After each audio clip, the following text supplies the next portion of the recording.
Hello বন্ধুরা, তোমরা সবাই কেমন আছো? আশা করি ভালোই আছো। তো আজকে আমি খাসির মাংস রান্না করছি। তো দেখো, আলুগুলোকে তেলে এখন একটু ভেজে নিলাম।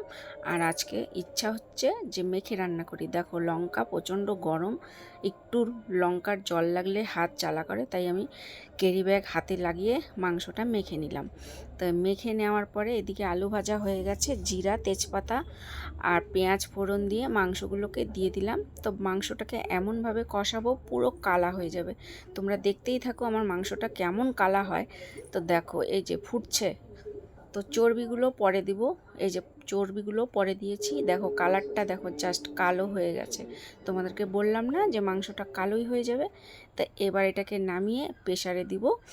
তো প্রেসারে দিলাম, 2টো সিটি ফেলিয়ে নেব। তারপর ঢাকনাটা খুলবো, খুলে আরেকটু ফুটিয়ে ঘি গরম মশলা দিয়ে নামাবো মাংসটা। তো এই যে দেখো, খুলে নিয়েছি, চর্বিগুলো উপরে ভাসছে। তো এই যে আমার মাংস কমপ্লিট। তো কে কে খাবে চলে এসো আমার বাড়ি।